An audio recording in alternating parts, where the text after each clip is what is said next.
कल हमने आपको एमीटर वोल्ट मीटर के बारे में पढ़ाया था, उनको सिखाया था, उनके डेरिवेशन कराए थे। अब इसके बाद आगे चलते हैं magnetic dipole. Next point magnetic dipole. Magnetic dipole क्या होता है? एक मैग्नेट होती है, मैग्नेट का एक पॉजिटिव टर्मिनल होता है, एक नेगेटिव। ये टू पोल्स होते हैं, एक दूसरे के अपोजिट अनलाइक होते हैं। इनके जो बीच का लेंथ होता है इसको मैग्नेटिक लेंथ कहते हैं। ओके। और ये जो टर्मिनल होते हैं इनको पोल बोलते हैं, इन्हें पोल्स स्ट्रेंथ कहते हैं। This is the magnetic dipole. A magnetic dipole consist of two unlike poles of equal strength separated by a small distance. It is called magnetic dipole. Okay, this is the first point. Magnetic dipole, very most important definition. You will be learn. Now next point is magnetic dipole moment. अब इससे अगला step जो होता है, एक कदम आगे magnetic dipole moment होता है। इसमें क्या होता है कि जो हम मैग्नेटिक डाइपोल लेते हैं उसकी जो पोल स्ट्रेंथ और मैग्नेटिक लेंथ का जो प्रोडक्ट होता है उसको मैग्नेटिक डाइपोल मोमेंट कहते हैं, क्योंकि इसको रोटेट कराने में सहायक होता है। जो डाइपोल को रोटेट कराता है उसको बोलते हैं magnetic dipole moment. Okay. Now the product of magnitude of pole strength and the magnetic length of the magnet is called magnetic dipole moment. It is denoted by capital M. M is equal to M into 2L.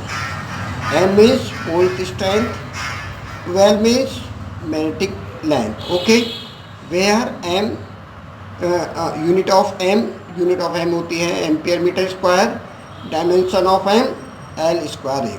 इसमें ये definition पूछ सकती है, इसकी dimension पूछ सकती है, इसकी यूनिट पूछ जा सकती है। ये इम्पोर्टेंट है, डेरिवेशन में काम आएगा। वैसे भी आपके लिए इम्पोर्टेंट डेरिवेशन है ये। डेफिनेशन फॉर्मूले इसके, इसको लर्न करना है। अब इसका थर्ड पॉइंट चलते हैं, dipole moment of current loop. ये इससे अलग स्टेप है। ये क्या है कि जो हमारा एक सर्कुलर क्लोज लूप होता है, सर्कुलर क्लोज लूप में न्यूक्लियस, इस जो सेंटर होता है उसका न्यूक्लियस होता है, उसका एरिया ए होता है, नंबर ऑफ टर्न एन होती हैं, फ्लो ऑफ करंट आई होती है। तो पहले वाली करंट आई है, नंबर ऑफ टर्न एन है, इसका एरिया ए है। यदि इन सब की मल्टीप्लाई कर दें सर्कुलर लूप की में, तो ये हमारा निकलता है dipole moment of current loop. तो कैसे कहेंगे इसे? the product of flow of current and area of current loop is called dipole moment of current loop. It is denoted by capital M. M is equal to NIA. N number of turn, A area, I current. Okay, this is the definition, most important definition and used in formula. Okay बच्चों, अब part 2 है magnetic dipole moment of revolving electron. जब कोई electron circular path पर move करता है तो moving electron, revolving करता हुआ इलेक्ट्रॉन इक्वलेंट टू करंट के इक्वल होता है। करंट से फील्ड प्रोड्यूस होता है, इलेक्ट्रिक फील्ड प्रोड्यूस होता है, और इसके परपेंडिकुलर मैग्नेटिक फील्ड प्रोड्यूस होता है।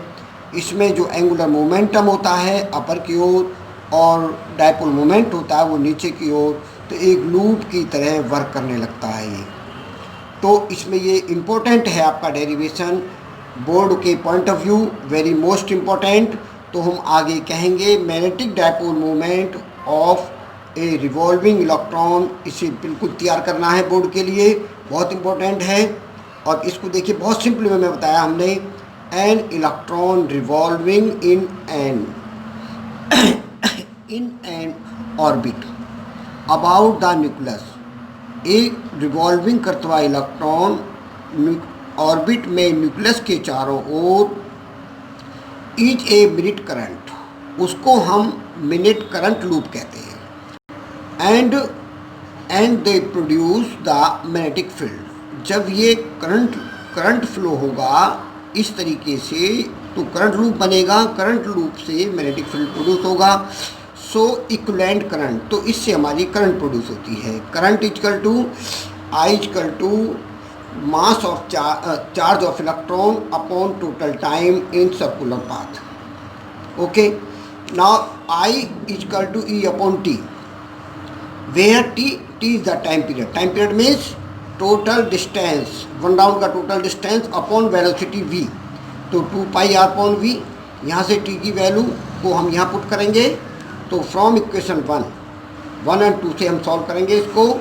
We have I equal to E upon 2 pi r upon v, v कहाँ पहुँचेगा ऊपर, तो I equal to E we upon 2 pi r. ये इक्वेशन 3 हो गई।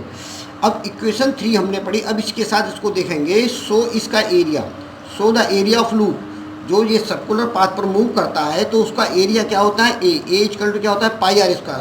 सर्कुलर पाथ है इसलिए एरिया कितना होगा, पाई आर स्क्वायर होगा।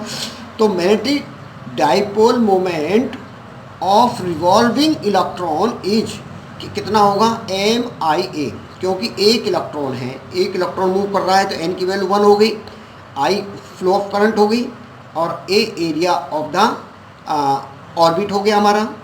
अब ये इक्वेशन हमारी कितनी होगी, 5। अब 4 और 5 को यदि हम सॉल्व करते हैं from equation 3, 4 and 5, then we have, तो हमारा मैग्नेटिक डाइपोल मोमेंट निकलता है E we upon 2 pi R in 2 pi R square. इसमें आई की वैल्यू रख दी, ए और ए की वैल्यू रखी, इससे पाई काट दिया, और इस आर से एक पावर कैंसिल हो गई, तो एम इजकल टू कितना आया, 1/2 E we r, 1/2 E we r. और orbital angular momentum of an revolving electron, जो जब इलेक्ट्रॉन किसी सर्कुलर पाथ पर मूव करता है तो उसका एंगुलर मोमेंटम कितना होता है, J is equal to M we r. कितना होता है, J is equal to M we r. Okay, अभी हम इसका आगे वाला जो पार्ट था अभी बताया था हमने, angular momentum is equal to M we R होता है। तो उस हमें दोनों इक्वेशन को डिवाइड करेंगे, तो एक तो जे की इक्वेशन, एक एम की हुई, then we have M upon J, M upon J 1/2 E we R upon M we R. तो ई वी आर से ई वी आर काट देंगे तो क्या बचेगा, E/2 अपॉन एम, तो इसको लिखेंगे M upon J is equal to E/2 M. इसका एक्सप्रेशन ये रेशो कहलाती है, it is called gyromagnetic ratio, इसको गायरोमेटिक रेशो कहते हैं। और इसकी जो वैल्यू होती है गायरोमेटिक रेशो की 1.76 10 टू दी पावर 11 होती है। अगर आपको याद रखनी है तो ये वैल्यू होती है, लेकिन ये गायरोमेटिक रेशो होती है। और इसको हम जे को इस साइड में ले जाएंगे तो एम इक्वल टू कितना होगा, E/2 एम इंटू जे। तो इन वेक्टर फॉर्म में, अगर इसको वेक्टर फॉर्म में लिखना तो कैसे लिखेंगे, in vector form, m vector equal to E/2m into J vector. E क्या है, हमारा स्केलर क्वांटिटी है, एम क्या है, स्केलर क्वांटिटी है, क्योंकि ये चार्ज ऑन इलेक्ट्रॉन है, ये मास ऑफ इलेक्ट्रॉन है, और दोनों ही स्केलर क्वांटिटी होती हैं, एम और जे वेक्टर क्वांटिटी होती हैं। Okay, this is the very most important. इस साल एग्ज़ाम के लिए बोर्ड में आने की 95% इसकी उम्मीद है। ओके।